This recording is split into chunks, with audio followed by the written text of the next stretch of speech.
नमस्कार, मी ऋतुजा. या बातमीपत्राला सुरुवात करण्याआधी जर का आपल्याला संपूर्ण कोकणातील आणि मुंबईतील लोकप्रिय JPR चॅनलचं आपलं कोकण हे चॅनल दिसत नसेल तर आजच आपल्या जवळच्या केबल ऑपरेटरशी संपर्क साधा. आणि हो, जाहिरातींसाठी सुद्धा खाली दिलेल्या नंबरवरती नक्की संपर्क करा. तळेरे कोल्हापूर राष्ट्रीय महामार्ग रुंदीकरणाचं काम हे करण्यासाठी कासार्डे ग्रामस्थांनी तीव्र विरोध दर्शवलाय.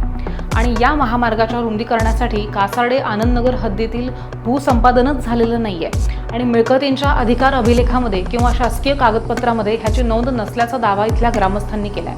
हा रस्ता अस्तित्वात आल्यापासून शासनाकडे भूसंपादन झालेल्याची नोंदच नाहीये.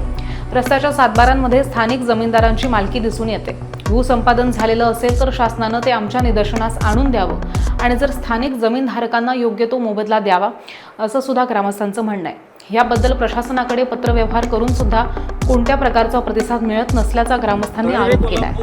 राष्ट्रीय महामार्गाच्या रुंदीकरणाचा मोबदला बाधित शेतकऱ्यांना मिळालाच पाहिजे. मोबदला मिळालाच पाहिजे. राष्ट्रीय महामार्गाच्या रुंदीकरणाचं काम सध्या सुरू आहे आणि हा रस्ता ज्या जमीन मिळकतींमधून कासार्डे आनंदनगर या हद्दीमध्ये जातो त्या ठिकाणी भूसंपादन हे पूर्वी शासनाकडून झालेलं नाही किंवा त्या बाबतीतले कोणतेही पुरावे हे उपलब्ध नाहीत. आणि जर आपण भूमी अभिलेखचे गटबुक नकाशे बघितले तर त्यांच्यामध्ये देखील रस्त्याची नोंद दिसत नाही.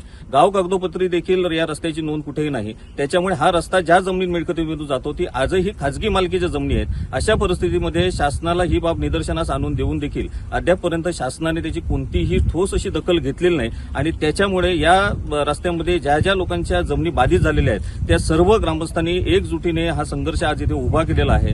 याच्या बाबतीत आम्ही येत्या 4 ते 5 दिवसात पालकमंत्री नितेशजी राणे साहेबांची भेट घेणार आहोत आणि त्यांच्या माध्यमातून या प्रश्नाबाबत सकारात्मक असा तोडगा नक्कीच निघेल याची आम्हाला निश्चितपणे खात्री आहे. आणि जर याच्यातून काही सकारात्मक असा तोडगा निघाला नाही तर मात्र हा संघर्ष असाच चालू राहील. वेळ प्रसंगी आम्ही न्यायालयीन लढाई देखील लढण्याची तयारी केलेली आहे. तुम्हाला 100% संघर्ष करावा लागणार. संघर्षाशिवाय तुम्हाला मोबदला तुम्हाला मिळणार नाही. पुढची लढाई कशी असणार आहे?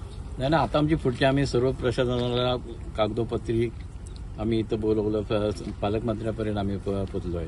जोपर्यंत आम्हाला कुठलं अगदी कायदेशीर आम्हाला माहिती जोपर्यंत मिळत नाही तोपर्यंत आमचा लढा शेवटपर्यंत आम्ही चालूच ठेवणार आहोत. आम्ही कुठल्याही प्रकारे इथं ते जे काही रस्ता बनवतात त्या कुठल्याही प्रकारे झाड किंवा माती हलवायला मी जाणार नाही.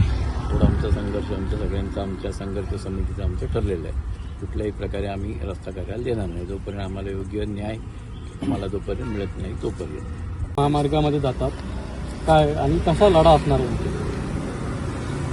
जवळजवळ या महामार्गामध्ये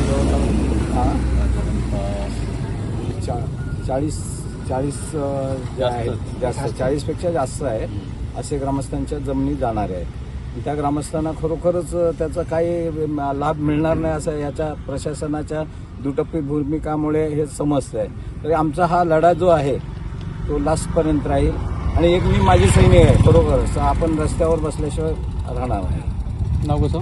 माझं नाव एक सुभेदार रवींद्र पाताडे.